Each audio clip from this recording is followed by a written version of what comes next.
Importance लिख देना या फंक्शंस लिख देना। क्या लिखना? The main functions are importance of packaging is protection of goods. ठीक है, या फिर वस्तुओं को सिक्योर रखने के लिए, कमोडिटीज को सिक्योर रखने के लिए पैकेजिंग किया जाता है। अगला, ये सब तुमको मालूम है, सब मालूम है, सब अपने तरीके से आंसर लिखने घर में जाके। ठीक है, अगला देखिए आइडेंटिफिकेशन ऑफ प्रोडक्ट। अरे सिंपल यार, जब तक पैकिंग नहीं रहेगी तुम आइडेंटिफिकेशन कैसे कर सकते हो? तुम देखो, जब पैकिंग से ही लोग पहचान जाते हैं कि दंत कांति है ये।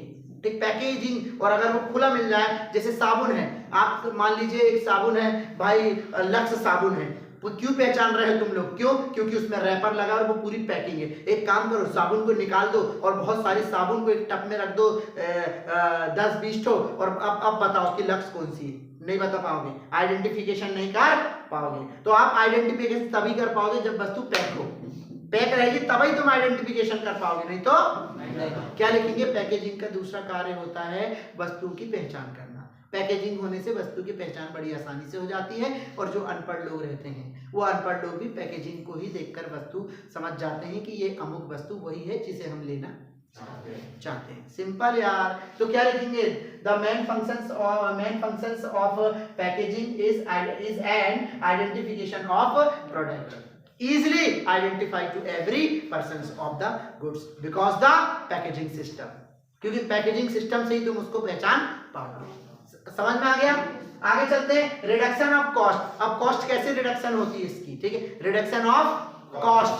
तो क्या होता है, ये जो पैकेजिंग होती है, पैकेजिंग से लागत कम हो जाती है। लागत कैसे कम हो जाती है? क्यों? क्योंकि लोग उसको ज्यादा से ज्यादा खरीदने लगते हैं, ज्यादा से ज्यादा खरीदने लगते हैं। इस प्रकार से लागत क्या हो जाती है? कम हो जाती है।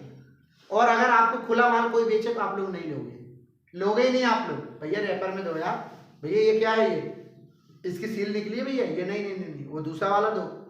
आप खुद बोलते हो, आप लोग एक मोबाइल शॉप में मोबाइल खरीदने जाओगे और इधर देखो भाई वाजपेयी जी कहाँ उंगली कतर रहे हो, यहाँ देखो ना ध्यान से। ठीक है, तो आप, अगर आपको वैसे खुला मोबाइल दे दे तो आप ले आओगे? नहीं, मोबाइल पूरा पैक रहेगा डब्बे में, तब आप लोग लेके आओगे। हाँ भाई अब ठीक है। तो रिडक्शन इन कॉस्ट, तो पैकेजिंग का एक मेन रिडक्शन कॉस्ट कैसे होती है? अगर माल खुला रहेगा तो वो टूट फूट होएगा, और टूट फूट होगा तो वो खराब होएगा, जिससे उसको सुधराने में कॉस्ट और बढ़ेगी। इसीलिए एक उत्पादन करता और एक मैनेज मार्केटिंग क्या करती है? उसको पैक कर देती है ताकि वो टूटे फूटे। इस प्रकार से कॉस्ट रिडक्शन होगी, इस प्रकार से कॉस्ट रिडक्शन होगी। इज दैट क्लियर भाई लोग? समझ में आया? अगला चलते हैं अपन लोग, क्या? Increase in sale. अरे यार ये तो पैसे ही बंधा है तुम लोग से।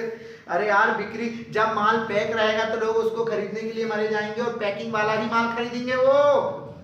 तो सिंपल सी बात है, पैकेजिंग सिस्टम एक ऐसे सिस्टम होता है जो माल की बिक्री को बढ़ाता है। तो आप क्या लिखेंगे? Main functions of packaging increase the sale level, क्योंकि जब पैकेज रहेगी, वस्तु पैकिंग में रहेगी तो लोग उसे अधिक पसंद करेंगे। इज दैट क्लियर बेटा? अब इसके इसेंशियल पॉइंट्स पढ़ रहे हैं अपन। क्या पढ़ रहे हैं? इसके इसेंशियल पॉइंट। तो इसेंशियल पॉइंट में शुड बी लगाना आपको, ये होना चाहिए, ये होना चाहिए, ये होना चाहिए, तभी जाके ये इसेंशियल है, नहीं तो नहीं।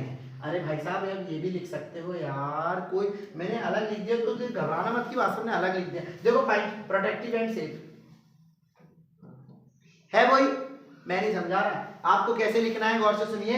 पैकिंग के लिए प्रोटेक्टिव और शेप होना बहुत ही जरूरी होता है, तभी वह एसेंशियल्स होगी, अन्यथा नहीं होगी। ठीक है, तो आप क्या लिखेंगे? The main and essentials of good packaging is protective and shape. Should be protective and shape, बस ऐसे लिखेंगे। फिर ऐसा लिख देंगे सेकंड वाला, क्रिएटिंग कस्टमर। अरे यार ये तो है, वो इधर देखो ना। अरे इस डिमांड का मतलब, कस्टमर का मतलब क्या है यार? कस्टमर ही तो डिमांड करेगा। तो सिंपल सी बात है, क्या होनी चाहिए? Packaging system should be creating customer, अर्थात वो ऐसी होना चाहिए, पैकेजिंग सिस्टम ऐसा होनी चाहिए जो ग्राहकों को क्या करे। ठीक है, समझ गए कि जल्दी बोलो? ओके, मतलब सृजन कर सके, क्रिएटिंग यानी सृजन, कमा सके, ग्राहकों को अपने पास जोड़ सके। अगला क्रिएटिव कस्टमर हो गया। स्पेशल आइडेंटिटी, अरे अभी तो पढ़ा है ऊपर में, अरे कुछ नहीं पढ़ा रहा हूं मैं तुमको, ये सब एक ही जैसे हैं, कहीं का आंसर कहीं भी लिखना। तो क्या लिखोगे आप लोग, देखो पैकेजिंग एसेंशियल तभी मानी जाती है जब वो है आसानी से पहचानी जा सके, अर्थात पैकेजिंग से लोग आसानी से वस्तु को पहचान सकते, इजिली आइडेंटिफाई कर लेते हैं, और इसकी एक स्पेशल आइडेंटिटी होती है। Is that clear? अगला चलते इकोनॉमिकल, ये बहुत सस्ता होता है। इकोनॉमिकल रिडक्शन इन कॉस्ट, सस्ता कैसे? एक बार वस्तु बनाए आपने, पैक कर दी और रख दी, वो खराब होगी नहीं, और नहीं तो तुमने वस्तु को ऐसे ही रख दिए, ऐसा ही रख दिए, वो थोड़ी देर बाद क्या होगी, खराब। 1 2 4 10 1 4 महीने में क्या हो जाएगी, वो होगी कि नहीं? तो भाई कितना घाटा होगा मार्केटिंग का, इसलिए मार्केटिंग दिमाग लगाता और पहले ही पैक कर देता है। तो इकोनॉमिकल है, उसके लिए क्या है, इकोनॉमी। Is that clear? तो ये क्लियर हुआ भाई, ठीक है। ये पैकेजिंग के एसेंशियल पॉइंट्स आप बना सकते हैं, थोड़ा बुक का इस्तेमाल कर देना घर में। जब भी एसेंशियल आए तो शुड जरूर लगाना, शुड भी जरूर लगाना, क्योंकि उनके आंसर कुछ होना चाहिए, वो आइडेंटिफिकेशन वाला होना चाहिए, वो ग्राहकों को क्रिएटिंग करने वाला होना चाहिए में आंसर देते हैं हम। जब भी आवश्यक तत्व पाएंगे तो चाहिए में आंसर देते हैं, ठीक है। ये क्लियर हो गया बेटा? हाँ नहीं जवाब दो रे। अब आगे चलते हैं अपन ब्रांडिंग। अब ब्रांडिंग की सबसे पहले पढ़ते हैं मीनिंग। अरे ब्रांडिंग क्या है? अरे सिंपल यार, ब्रांड एक प्रकार की पहचान होती है जो वस्तु की गुणवत्ता को दर्शाने का काम करती है। वस्तु की गुणवत्ता को दर्शाने वाला जो मानक होता है, उस मानक को ब्रांड कहा जाता है। ब्रांडेड वस्तुएं महंगी होती हैं और वह अपनी गुणवत्ता के कारण महंगी होती हैं, उसे ब्रांड कहा जाता है। Is that clear? तो ब्रांड किसे लिखोगे? Brand word use only a good quality commodity. ये गुड क्वालिटी की कमोडिटी को शो अप करता है, यह दिखाता है, विशिष्ट वस्तु को दिखाता है, तो वो होती है ब्रांड, उसे कहते हैं ब्रांड। आप ब्रांडेड की इधर देखो, फीचर्स, इंपोर्टेंस या फंक्शंस कुछ भी पूछे तो इसके सब बोले जाएंगे ब्रांडिंग। आप ब्रांड समझते हो कि नहीं, एक बात ये बताइए। पक्का 100%? ब्रांड यार जो वस्तु की गुणवत्ता को दर्शाने का काम करते हैं उसको कहते हैं ब्रांड, ब्रांडेड वस्तु। आपको पता है कि अमिताभ बच्चन जो भी बोरोप्लस का ऐड करता है तो क्या वो बोरोप्लस लगाता होगा? नहीं, उसके लिए ब्रांडेड वस्तु कोई और होगी जो शायद वो विदेश से मंगाता होगा। तो ब्रांड समझ गए आप? अरे जूते 200 रुपए के भी आते हैं, 2000 के भी आते हैं, और सुनो 1 लाख के भी आते हैं। तो ब्रांडेड यार, समझ रहे हो ना, ब्रांडेड। तो अब इसके क्या फीचर्स और इंपोर्टेंस है? प्रमोशन ऑफ सेल्स, अरे वही तो बात बता रहा हूं मैं यहाँ पे, इंक्रीज इन सेल। कौन सा नया बता रहा हूं तुम लोग को? अरे ब्रांड का एक प्रमुख कार्य होता है कि जब कोई वस्तु ब्रांडेड हो जाती है तो वो अपने विक्रय को बढ़ाती है। तो ब्रांडिंग एक ऐसा फंक्शन होता है जो वस्तुओं की सेल को बढ़ाने का काम करता है। The main functions of the brand are increases to sale and promotion to sale of product, यानी प्रोडक्ट के सेल को ये क्या करता है? प्रमोट करता है, बढ़ाता है। अगला क्या है? Easy understandable identification. रे बाबा, आइडेंटिटी इजी अंडरस्टेबल, ब्रांड को देखकर अनपढ़ लोग भी उस ब्रांडेड वस्तु से वाकिफ हो जाते हैं और वो बड़ी आसानी से उस चीज को समझ जाते हैं कि ये ब्रांडेड है। Is that clear? फिर अगला क्या लिखेंगे अपन? अगला क्या है? Easy identification. कोई पॉइंट आ गया यार पुराना यार। ब्रांड, जो वस्तु ब्रांडेड हो जाती है उसकी पहचान अलग ही होती है, उसकी एक विशिष्ट पहचान होती है और ग्राहक उसे बड़ी आसानी से समझ और पहचान लेता है। ठीक है? Is that clear? कोई डाउट? तो इजीली क्या? Easy identification of good by branding system. Branding system से बड़ी आसानी से वो ब्रांडेड वस्तु को पहचान लेता है। आगे स्टैंडर्ड क्वालिटी। अरे यार अब भी तो बताया कि ब्रांड क्या है? ब्रांड वो वस्तु है जो स्टैंडर्ड क्वालिटी के लिए दिया जाता है। ब्रांड वर्ड उसी पे लगेगा जो स्टैंडर्ड वस्तु होगी। स्टैंडर्ड यानी समझ गए ना, सर्वोत्तम, सबसे अच्छी। समझ में आ रहा है कि नहीं? तो वो है स्टैंडर्ड क्वालिटी। तो जो ब्रांड होता है वो वस्तुओं की स्टैंडर्ड क्वालिटी को शो अप करने का काम करता है। Is that clear? अगला चलते हैं अपन, क्या? Essential of good branding. वही आ गया पॉइंट। एसेंशियल आए तो तुमको शुड भी करके आंसर लिखना है, तुमको चाहिए में लिखना है। तो क्या? तो पहला पॉइंट देख लो, अरे ब्रांड सरल और इजी होना चाहिए और छोटा होना चाहिए ताकि उसकी पहचान आसानी से हो सके, ऐसा होना चाहिए।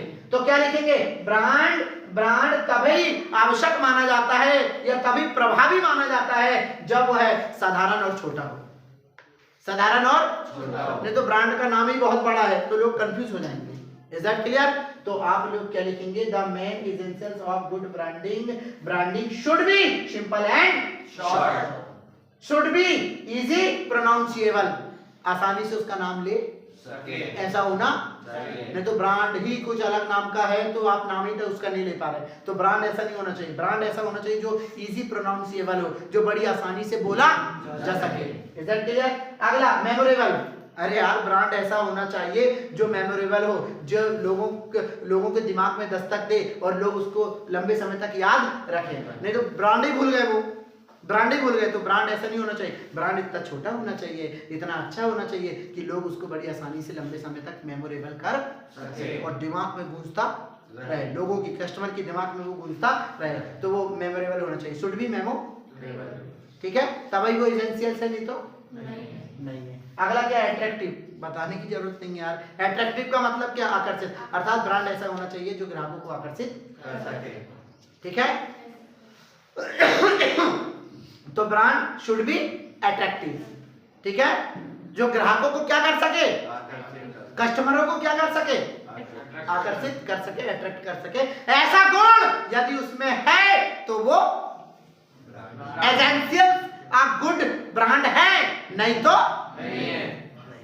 किसी कोई डाउट बेटा यहाँ पर? अब मुझे बताइए इस तरफ कोई दिक्कत है इस पार्ट में?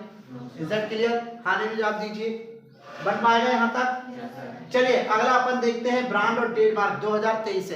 ब्रांड और ट्रेडमार्क क्या होते हैं? सबसे पहला पॉइंट देखिएगा, रजिस्ट्रेशन। ब्रांड का रजिस्ट्रेशन नहीं होता है जबकि ट्रेडमार्क का रजिस्ट्रेशन होता है। ब्रांड जो है वो उसका स्कोप नैरो है जबकि ट्रेडमार्क का स्कोप वाइड है। अच्छा, कॉपी ब्रांड पॉसिबल है, ब्रांड की कॉपी पॉसिबल है पर ट्रेडमार्क की कॉपी पॉसिबल नहीं है। लिख पाएंगे आप लोग? है ना? फिर अगला चलते हैं अपन यूज। ब्रांड जो है वो सेवरल सेलर्स या मैन्युफैक्चरर्स, बहुत ज्यादा विक्रेता, बहुत सारे विक्रेता या बहुत सारे उत्पादन करता ब्रांड को यूज करते, परंतु ट्रेडमार्क को केवल एक व्यक्ति या एक मैन्युफैक्चरर ही क्या करता है? यूज करता है। बताइए ये समझ में आएगी? पक्का 100%। अब अगला टॉपिक है आपका लेबलिंग। अरे लेबलिंग की मीनिंग क्या होती है? अरे लेबलिंग एक चिट होती है, आपने देखे होंगे। लेबलिंग एक चिट है, लेबलिंग एक चिट है। मान लीजिए ये लिखा है परीक्षा एजेंट, ये सब लेबलिंग है। इसमें पूरी एक ऐसी चिट है जिसमें पूरी जानकारी दी रहेगी आपको, जिसमें मैन्युफैक्चर डेट दी रहेगी, जिसमें एक्सपायरी डेट दी रहेगी और इसके क्या लाभ हैं, इसके क्या दोष है, पूरा लिखा रहेगा एक चिट में। उसको कहेंगे अपन क्या? लेबलिंग। अरे लेबलिंग एक प्रकार की चिट होती है जो वस्तुओं पर चिपकाई जाती है और वस्तुओं की पूरी इंफॉर्मेशन उस चिट पर प्राप्त हो जाती है। उसे क्या कहते हैं? Labelling is a chit system stick on the product surface, ठीक है? लेबलिंग सिस्टम्स और all information about the commodities are present in labelling system. Labelling system में सब कुछ रहता है। किससे संबंधित? कमोडिटीज से संबंधित। वो कब मैन्युफैक्चर हुई, उसकी एक्सपायरी डेट, इसमें क्या दोष है क्या नहीं है। मोबाइल लोगे तो उसमें लिखा रहता कितने जीबी का क्या है रे, कैमरा कितने का है रे। अरे वही तो क्या है रे बाबा, लेबलिंग एक ऐसी चिट होती है जिसमें वस्तु की सम्यक जानकारी होती है और उसे प्रोडक्ट पर चिपका दिया जाता है। इस क्रिया को हम लेबलिंग कहते हैं। नहीं आया लेबलिंग समझ में? पक्का?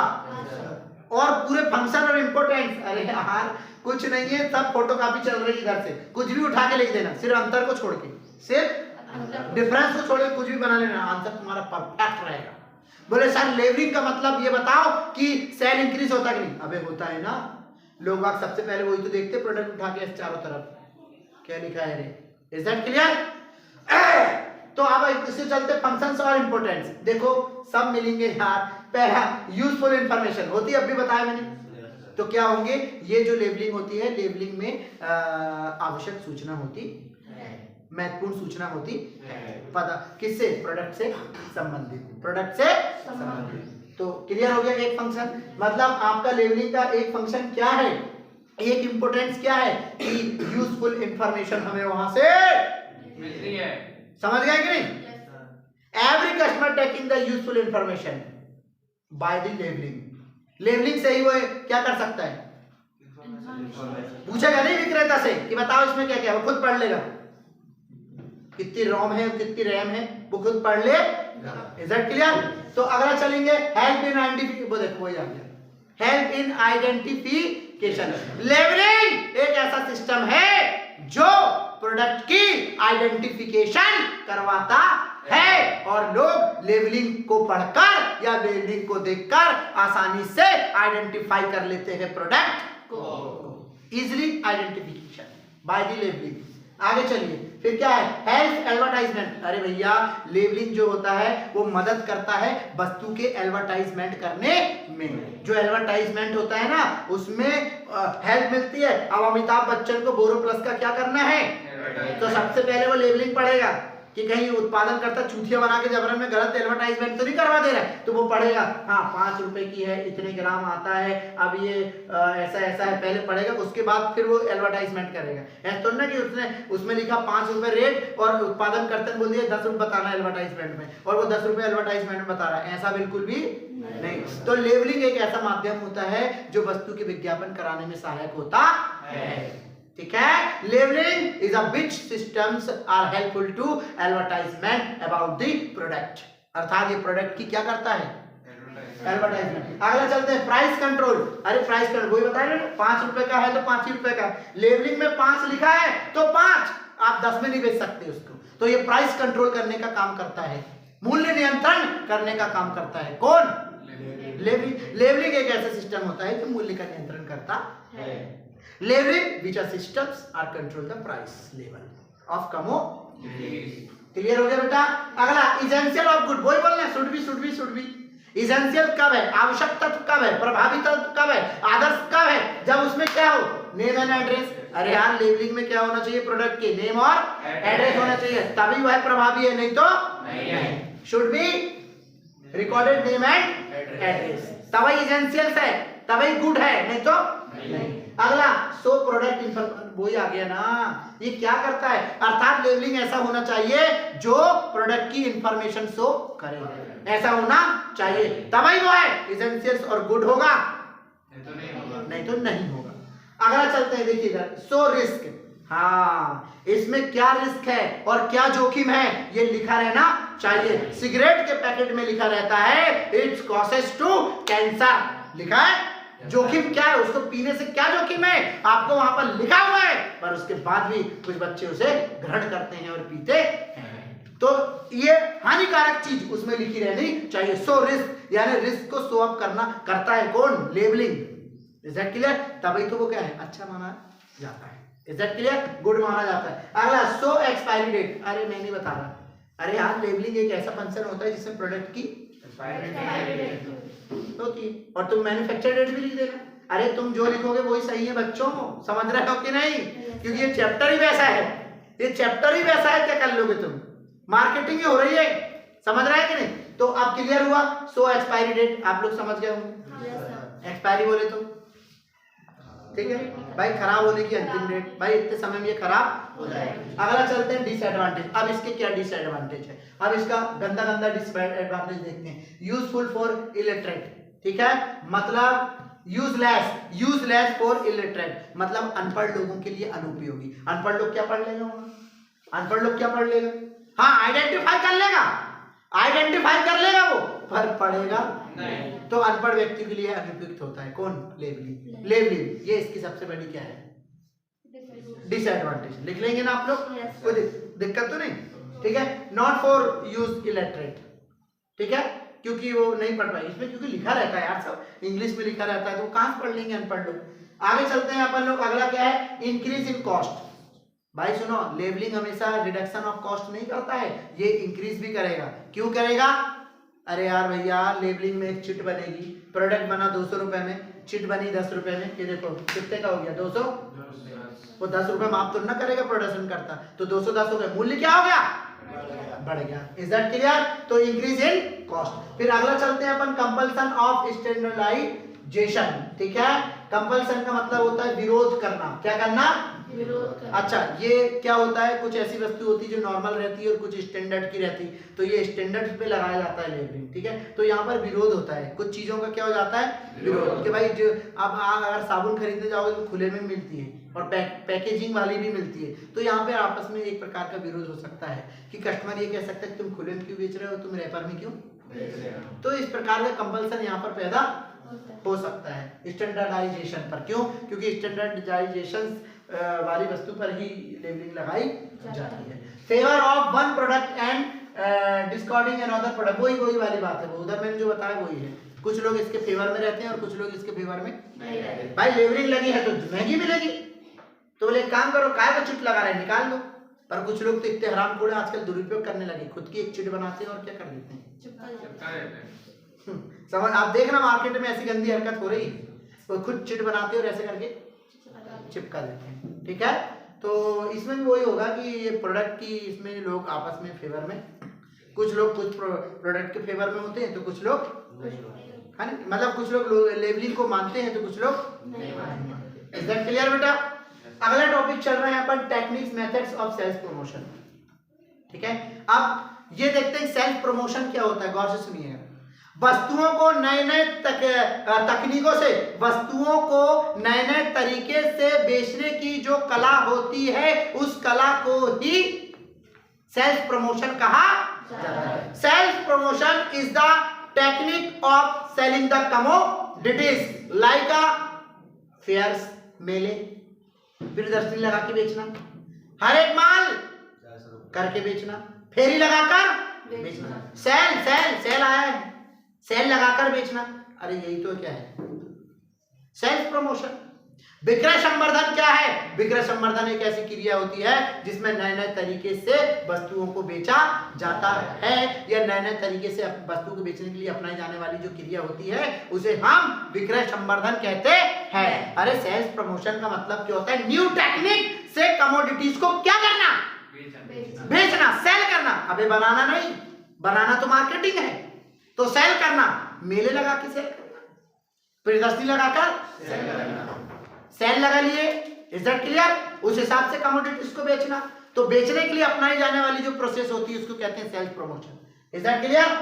अगला देखिए विंडो डिस्प्ले, इसके टेक्निक देखिए। विंडो डिस्प्ले देखे होंगे आपने। विंडो डिस्प्ले का मतलब क्या? जूते चप्पल की दुकान में जाना, ये बिल्कुल कांच का एक डिस्प्ले बना और उसमें एक जूता रखा ब्रांडेड, ये 2000 का, ये 2 लाख का, ये 3 लाख का। अरे विंडो डिस्प्ले समझते हो? किसी दुकान में जाते हो तो आजकल विंडो डिस्प्ले होता है। किसी भी दुकान में चल जाओ भाई, किसी भी दुकान में चल जाओ, किराने की में चल जाओ, जूते चप्पल की में चल जाओ, कपड़े की चल जाओ, वहां पे एक विंडो डिस्प्ले होता है और जहां पे वो आइटम रखे रहते हैं। तो ये माल को ग्राहकों को ललायित करने के लिए किया जाता है, ताकि जो भी कस्टमर है वो अट्रैक्टिव हो और इसको ज्यादा से ज्यादा। ये नई टेक्निक है। अगली टेक्निक क्या है उसकी? कूपन्स। आप कहीं एक बार जाइए, फिर आपको वो एक कूपन देगा कि अगर आप इस कूपन को दोबारा लेके आएंगे तो हम आपको वस्तुओं में अधिक से अधिक छूट देंगे। Coupon system. या कई लोग कूपन बनवा लेते हैं, अरे लक्की ड्रॉ, ये कूपन ले लो, ये कूपन ले लो, ये कूपन ले लो, अगर फंस गया तो आपको कार मिल जाएगी। तो लोग वहां पर माल इसलिए खरीदते हैं कार के लिए। समझ में आएगी? कई लोग जाते हैं मॉल, अगर आप 10,000 की खरीदी करेंगे तो आपको 2 किलो शक्कर फ्री मिलेगी, 999 की खरीदी पर 1 किलो शक्कर फ्री। तो कई लोग 10,000 का माल ले आते हैं, कम से कम 10 किलो शक्कर घर में आ जाती है। ये दिमाग लगा लेते हैं कई लोग। तो ये सब क्या है? ये सब सेल्स प्रमोशन। ठीक है, आगे चलते हैं। फेयर्स, मेले लगाना रे। फेयर्स यानी मेला जाते हो ना आप लोग, तो मेले में देख कैसी कैसी वस्तु लगी रहती है, तो अपन लोग आकर्षित होते हैं और मेले से वो वस्तु खरीद कर लाते हैं। मेले और प्रदर्शनी। बोले प्रदर्शनी आई है तो प्रदर्शनी में झूले आए हैं, पर लोग जब घर आते हैं तो वो सौंफ का डिब्बा भी लाते हैं, अचार भी लेके आते हैं, और सुनो तो प्लेट भी लेके आते हैं और कप बसी भी लेके आते हैं। गए थे झूला झूलने, पर लेके आए कप बसी। क्या थी? वो स्टाइल थी माल को बेचने की। इसी को तो कहते हैं अपन क्या? Promotion technique. अगला क्या है? Reduction in cost. हाँ, ये बात सही है। वहां पर जो कॉस्ट होती है वो क्या हो जाती है? कम हो जाती है। मार्केट में वो वैल्यू उतनी नहीं मिलेगी और वहां पर सस्ती मिलेगी। जब ये मेथड अपनाई जाती है ना सेल्स प्रमोशन की, तो वहां पर माल थोड़ा सा कम मिलता है। डिस्काउंट मिलती है वहाँ। 10 रुपए की चीजें जो 9 रुपए या 8 रुपए में मिलेगी। इस प्रकार कॉस्ट क्या हो जाती है, रिडक्शन हो जाती है। इज दैट क्लियर बेटा? अगला डिफरेंस देखते हैं एडवर्टाइजमेंट और सेल्स में। एडवर्टाइजमेंट में क्या डिफरेंस है, सब लोग अच्छे देखो। टेक्निक मतलब तकनीक, सुनो एडवर्टाइजमेंट की तकनीक लॉन्ग टर्म में, क्योंकि हमेशा क्या चलते रहता है, एडवर्टाइजमेंट, कभी एडवर्टाइजमेंट बंद नहीं होगा बॉस। एडवर्टाइजमेंट में वस्तु चेंज हो जाएगी परंतु एडवर्टाइजमेंट होता ही रहेगा, ठीक है। पंखे का एडवर्टाइजमेंट बंद नहीं होगा, उषा कंपनी का बंद हो जाएगा पर दूसरा नई कंपनी आएगी और उसका एडवर्टाइजमेंट क्या हो जाएगा, चालू हो जाएगा। तो एडवर्टाइजमेंट लॉन्ग टर्म होती है, मतलब अधिक समय के लिए होती है, और सेल्स प्रमोशन जो होता है वो शॉर्ट टर्म। भाई मात्र प्रदर्शनी आई है 1 हफ्ते के लिए, 10 दिन के लिए, 20 दिन के लिए, समझ में आई? तो ये शॉर्ट टर्म होती है। तो क्या लिखेंगे, सेल्स प्रमोशन शॉर्ट टर्म होती है, एडवर्टाइजमेंट लॉन्ग टर्म होती है। ऑब्जेक्टिव, एडवर्टाइजमेंट का ऑब्जेक्टिव होता है गुडविल को क्रिएट करना। एडवर्टाइजमेंट क्यों किया जाता है, वस्तु का एडवर्टाइजमेंट क्यों किया जाता है, क्योंकि आइडेंट मतलब गुडविल बनाने के लिए, ताकि वो वस्तु की गुडविल बन जाए और लोग उसको ज्यादा से ज्यादा खरीदें। और सेल्स प्रमोशन की क्या है ऑब्जेक्टिव, सेल को इंक्रीज करना, सेल को इंक्रीज करना। अच्छा, nature, advertisement regular in nature, जबकि सेल्स प्रमोशन टेम्परेरी, कुछ समय के लिए होगा और चला जाएगा, ठीक है। स्कोप इसका वाइडर है, इसका नैरो। विज्ञापन की तकनीक अत्यधिक समय के लिए होती है, इसकी कम समय के लिए होती है। इसका उद्देश्य ख्याति को निर्मित करना है, प्रोडक्ट की, उत्पाद की ख्याति बनाना है, जबकि इसका सेल को अर्थात विक्रय को बढ़ाना है। नेचर, यह कंटिन्यूअस नेचर है, लगातार चलता है, जबकि ये कुछ समय के लिए चलता है। स्कोप इसका विस्तृत है, इसका नैरो है, ठीक है। अब इधर देखिए एडवांटेज और बेनिफिट ऑफ एडवर्टाइजमेंट, मैं नहीं बताऊंगा, ये पूरा वो ये, अरे देख लो पॉइंट यार। क्रिएशन ऑफ डिमांड, अरे इसका मतलब भी क्या होता है, लोगों की डिमांड को क्या करना। अगला गुडविल, वस्तु की क्या करना, गुडविल बनाना, ख्याति बनाना, लोगों के दिमाग पे उस चीज को छापना कि लोग वही चीज ले। डायरेक्ट कॉन्टेक्ट, जब एडवर्टाइजमेंट किया जाता है तो उससे डायरेक्ट कॉन्टेक्ट होता है। आप टीवी के सामने बैठे हैं और वहां पे एडवर्टाइजमेंट चल रहा है, इसको लगा डाला तो लाइव जिंगा। फेयर एंड लवली, जो आपके चेहरे को दे एक नया निखार मात्र 7 दिनों में। अब fair and lovely fair and handsome के रूप में भी जितने भी लड़के हैं वो भी फेयर एंड हैंडसम का यूज कर सकते हैं। Is that clear? तो डायरेक्ट कॉन्टेक्ट हो जाता है उससे अपना, direct contact. Increase in sales, मैं नहीं बताने वाला हूं। अरे यार, विज्ञापन क्यों किया जाता है, किसी भी वस्तु का विज्ञापन इसलिए किया जाता है ताकि उसकी सेल की मात्रा, उस कमोडिटी की सेल की मात्रा बढ़े। समझ गए कि नहीं? पूरे विक्रय में वृद्धि, विक्रय में वृद्धि। अगला चलते हैं अपन यहाँ पर डिफरेंस एडवर्टाइजमेंट और पर्सनल सेलिंग पे। पर्सनल सेलिंग का मतलब होता है व्यक्तिगत विक्रय, एक व्यक्ति करता है। एडवर्टाइजमेंट का मतलब समझिए, एडवर्टाइजमेंट की जो फ्लेक्सिबिलिटी होती है वो लेस होती है, पर्सनल सेलिंग की हाई होती है। क्या फ्लेक्सिबिलिटी मतलब एडवर्टाइजमेंट को तुम ज्यादा चेंज कम ही परिवर्तन कर सकते हो, और जबकि पर्सनल सेलिंग को जितना चाहे उतना परिवर्तन कर सकते हैं। कॉस्ट, अरे यार एडवर्टाइजमेंट की लो कॉस्ट है, जबकि पर्सनल सेलिंग की हाई कॉस्ट। क्यों? क्योंकि एक बार एडवर्टाइजमेंट बन गया तो वही चलते रहता है। अमिताभ बच्चन हर बार तो ना आता है, वो देखना, वो एक बार जिन ऐड किया होगा तो वही ऐड क्या मालूम कितने समय से चल रहा है, तो इसीलिए उसकी कॉस्ट क्या हो जाती है, कम हो जाती है, ठीक है। तो लो कॉस्ट और ये हाई कॉस्ट। और सुनो, एडवर्टाइजमेंट में जो भी पैसा खर्च होता है, जो भी पैसा खर्च होता है वो इन्वेस्टमेंट होता है, एक्सपेंडिचर नहीं होता है। पहले तो एक्सपेंडिचर है पर बाद में वो इन्वेस्टमेंट बन के मिलता है, जो दिखता है वो मिलता है। पहले तो खर्चा हो जाएगा पर वो इतने बड़ी मात्रा में मिलेगा बाद में कि आप समझ नहीं पाओगे उस चीज को, ठीक है। समझ रहे हैं कि नहीं आप? ठीक है। तो यहाँ पर इधर देखिएगा, अब फीडबैक, तो एडवर्टाइजमेंट में नॉट नेसेसरी, फीडबैक नहीं है।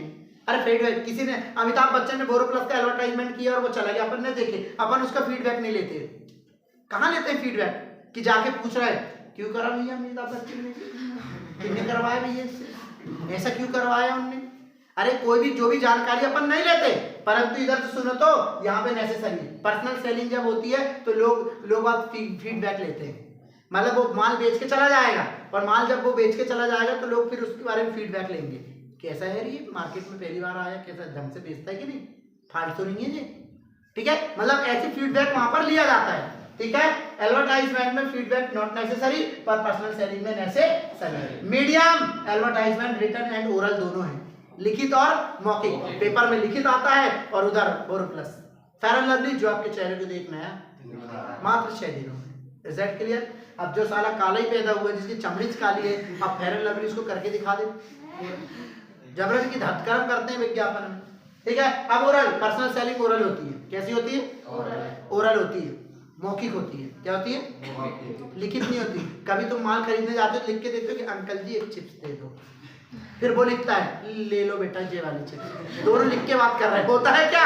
अरे नहीं होता है यार, फालतू की हरकत करते तुम लोग, ठीक है।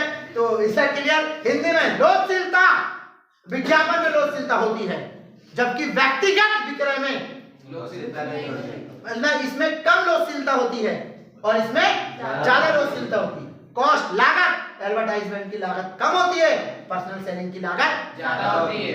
फीडबैक इसमें नहीं लिया जाता, इसमें लिया जाता है। माध्यम, ये लिखित मौखिक दोनों होता है, जबकि ये मौखिक होता है।